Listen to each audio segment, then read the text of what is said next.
Hey friends, what's up? Welcome or welcome back to the channel. In today's video, I wanted to share some tips with you when it comes to using Notion. A couple of videos ago, I did a whole Notion tour where I shared a bunch of Notion templates that I created for you for free. And I did get a lot of questions, technical questions on how to use certain features in Notion. And so in today's video, I want to answer some of those technical questions, just show you how to use Notion on a day-to-day basis that's very accessible and simplified. So it's not as scary. I know Notion is very, very overwhelming. It was overwhelming for me as well. So hopefully this video makes it less overwhelming. By the way, if you do want to grab any of those Notion templates, of course, there's a whole Notion tour, so you can actually see a preview of what it looks like before you grab them up. But the link to download them is always going to be in the description box. So just letting you know that. And yeah, let's get right into this. Okay, before we get into the office and we start doing all the Notion tips, I wanted to make myself a cup of coffee. Of course, gotta have my coffee, but I am also adding in a little bit of an energy juice shot. Let me tell you a little bit about this. So this portion of today's video is sponsored by Magicmine. Thank you so much to Magicmine for sponsoring this portion of the video.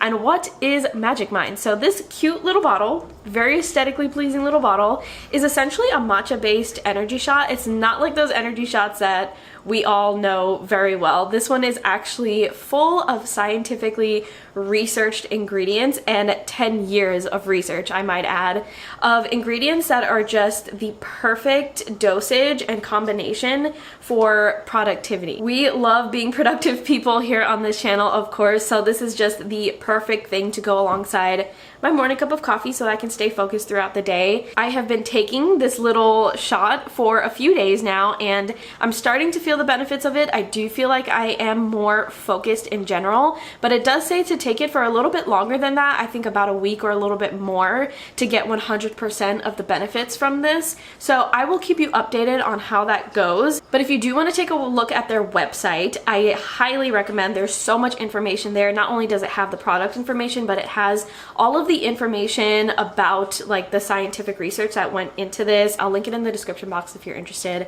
But again, thank you so much to Magicmine for sponsoring this part of the video. I'm going to have my beverages here, get me all ready for a productive day, and we're going to get into some Notion tips. Okay friends, so we are back here in Notion, and like I said, I'm going to be sharing a few tips with you, and to be exact, I'm going to be sharing 5 tips with you. If you're hearing a jingling noise, my cats are having the time of their lives right now, of course, when I'm recording. But anyway, let's get right into it. The first thing I want to show you is how to replace these pictures here. I mentioned it very briefly in the Notion tour a couple of videos ago, but let's just, go into detail. So what you're going to do is hover over a photo and you're going to see a little menu pop up in the corner over here. Just click on this little ellipses. And I hope I'm saying that right. And then you're just going to go down to where it says replace. And this little pop-up is going to show up. Now, you can upload whatever picture that you want. You can use personal pictures. I used to use Pinterest pictures back when I first started using Notion, but nowadays I just go into this section that says Unsplash, and you can actually use pictures that have been preloaded into Notion, and you can actually search. And the search has been pretty successful for me. All of the pictures that are in here have been generated by searching in this Unsplash section. So you can replace the pictures if you want, and here are just some options here. And that's pretty much it. It's very simple, and I really like the Unsplash option because it's just a lot more convenient than searching on Pinterest for days. But if that's what you want to do, you can totally do that. Like I said, I've done it before.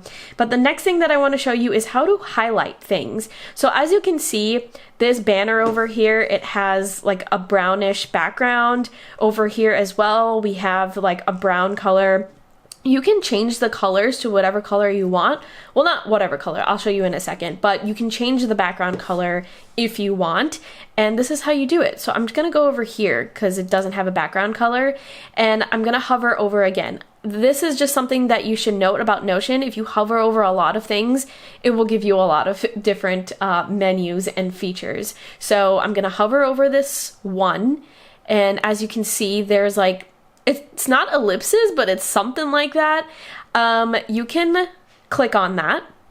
A little menu is going to come up, and then I just go all the way down to color, and then there are different types of colors. So we have regular colors that just says color, and then we have background.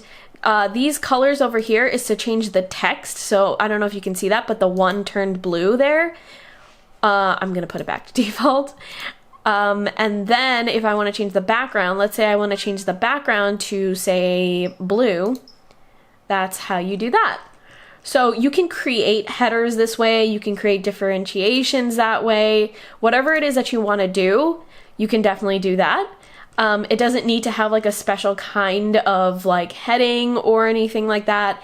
It can be as simple as being part of your to-do list, which comes in handy. Like if I was doing a weekly to-do list here and I wanted to differentiate my tasks from my events, which is something that I definitely do, I can put my events to be highlighted in green, whereas I can keep my to-do list unhighlighted, and that can give you a whole color coding situation there. I love that so much. So if that is something that is of interest to you, you can absolutely do that. But yeah, that's how you highlight stuff.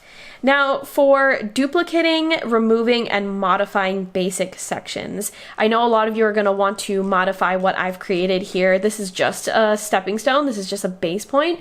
So you can absolutely do that. Again, if you hover over a lot of things, it will give you menus. So say for example, we wanted to change something here, you can click into it in that same little, like, I don't know, they're like 6 dots, but you can click into that and it gives you a bunch of different options. Ask AI is a brand new feature, so I'll let you have fun with that. If you have questions about it, definitely let me know. You can delete things, you can duplicate things. So if I hit duplicate, it will just create another one of those. Gonna click into it again. You can go into turn into and look at all of the things that you can turn this into. I mean, you can really customize this to your heart's desire. We can turn it into a to-do list. We can turn it into a bulleted list. These are common things that I personally like to do. There are columns. I mean, we can get as intricate as columns if you'd like to do that. You can turn it into a heading. So there's just so many things, so many different things, which is really, really great. And this helps you modify it in however way that you want to do it. If you want to remove it, again, you can go to delete. If you want to remove like spaces, if you see that there are too many spaces, you can delete those as well. I already showed you how to do the colors. You can also turn things into pages. So if you turn this into a page, now you can click into it and you can start a whole new project within here. It becomes a blank slate. So again, super, super customizable. This is just the surface of things, but if you do want to do that, you can absolutely do that. And then the next thing I want to show you is how to modify charts. So charts are a little bit more complex, so I'm sure there are a lot of questions after seeing the charts that I have in here in different sections on how to modify them, how to use them, and turn them into something that is useful to you. So we're gonna go into this one. This is the house chart that I've created. It's sort of like a budgeting and tracking chart if you were to like do home renovations and projects and such. So here's what you can do. As you can see, there are different tabs on the top here. I have something that is called project, which is essentially just like the name of whatever it is that I'm entering underneath it. We have budget, and you can see a little number sign there, so it has like a numerical kind of code situation there.